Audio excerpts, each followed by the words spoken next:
Assalamualaikum warahmatullahi wabarakatuh. Izin Bapak, sebelumnya perkenalkan saya Nazla Fiana Mauli dengan NIM 2410512026 dari kelas E2. Pada kesempatan kali ini, saya akan menyampaikan isi makalah atau paper saya secara singkat yang berjudul Digitalisasi Perencanaan dan Pembangunan di Kota Bekasi. Baik, langsung saja saya masuk ke bagian yang pertama, yaitu mengenai latar belakang penelitian. Jadi, pada saat ini, perkembangan teknologi digital berlangsung sangat cepat dan mempengaruhi hampir di semua bidang kehidupan, termasuk penyelenggaraan pemerintahan. Pemerintah tidak hanya dituntut memberikan pelayanan yang cepat, namun juga harus mampu bekerja secara transparan, efisien, dan berbasis dengan data. Salah satu bentuk penerapan teknologi tersebut ialah digitalisasi dalam proses perencanaan dan pembangunan daerah. Saya sendiri memilih Kota Bekasi sebagai objek penelitian saya karena Kota Bekasi ini merupakan salah satu kota metropolitan yang memiliki jumlah penduduk yang sangat besar dan menjadi daerah penyangga Jakarta. Kondisi ini membuat Kota Bekasi menghadapi berbagai tantangan pembangunan seperti kemacetan, banjir, tingginya urbanisasi, serta meningkatnya kebutuhan akan pelayanan publik. Oleh karena itu, digitalisasi ini menjadi salah satu solusi yang diharapkan bisa membantu pemerintah untuk meningkatkan kualitas perencanaan pembangunan. Selanjutnya mengenai landasan teori. Jadi, digitalisasi merupakan proses pemanfaatan teknologi digital untuk meningkatkan efektivitas organisasi. Dalam pemerintahan, konsep ini dikenal sebagai e-government, yaitu penggunaan teknologi informasi untuk meningkatkan kualitas pelayanan publik, transparansi, dan akuntabilitas. Selain itu, dalam makalah saya ini juga dijelaskan mengenai konsep dari Smart City. Jadi Smart City bukan hanya tentang penggunaan teknologi, namun juga bagaimana teknologi dimanfaatkan untuk meningkatkan kualitas hidup masyarakat dan mendukung pembangunan daerah secara berkelanjutan. Berikutnya saya akan menjelaskan gambaran umum dari Kota Bekasi. Secara geografis, Kota Bekasi ini memiliki luas sekitar 210 km persegi yang terdiri dari 12 kecamatan dan 56 kelurahan. Letaknya berbatasan langsung dengan Jakarta sehingga menjadi salah satu wilayah penyangga ibu kota. Jumlah penduduk Kota Bekasi ini mencapai sekitar 3,1 juta jiwa, sehingga termasuk salah satu kota dengan jumlah penduduk terbesar di Indonesia. Dari sisi ekonomi, sektor industri pengolahan, perdagangan, dan jasa merupakan sektor yang paling dominan dalam mendukung pertumbuhan ekonomi daerahnya. Walaupun memiliki potensi yang besar, Kota Bekasi ini juga masih menghadapi beberapa permasalahan pembangunan seperti kemacetan lalu lintas, banjir, ketimpangan pelayanan publik, serta koordinasi antar instansi pemerintah yang belum optimal. Selanjutnya, saya akan membahas mengenai penerapan digitalisasi dalam perencanaan dan pembangunan di Kota Bekasi.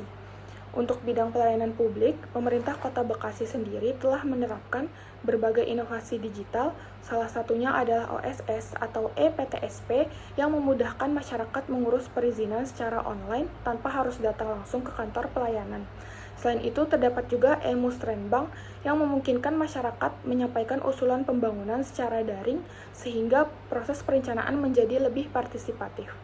Pemerintah Kota Bekasi sendiri juga memiliki Smart City Command Center yang berfungsi untuk memantau kondisi kota secara real-time seperti lalu lintas, CCTV, dan kondisi banjir.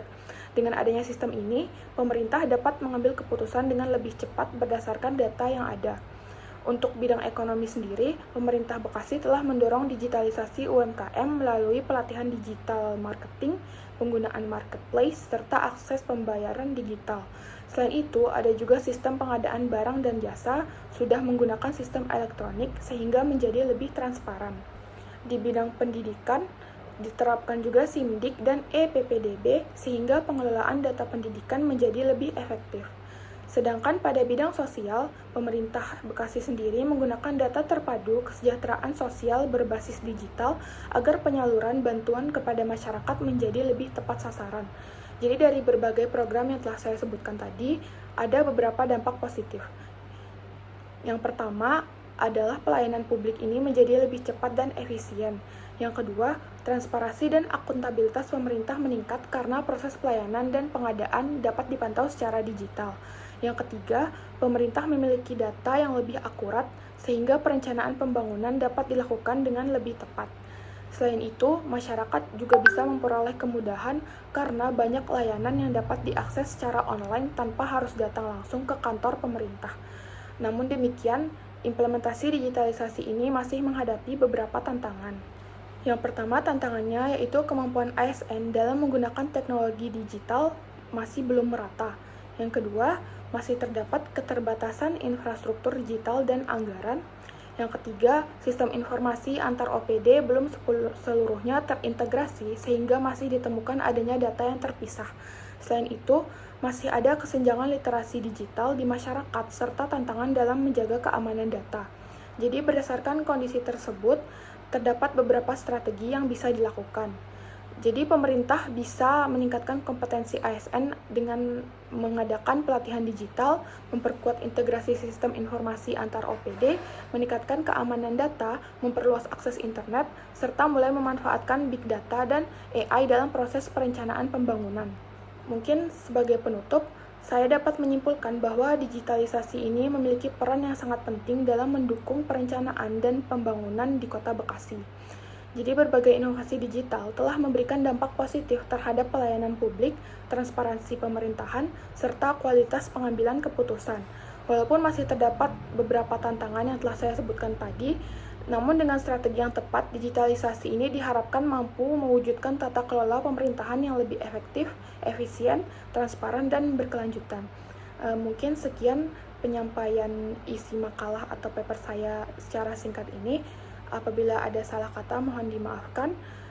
Terima kasih sebelumnya kepada Bapak. Dengan ini saya tutup dengan wabillahi taufiq wal hidayah. Wassalamualaikum warahmatullahi wabarakatuh.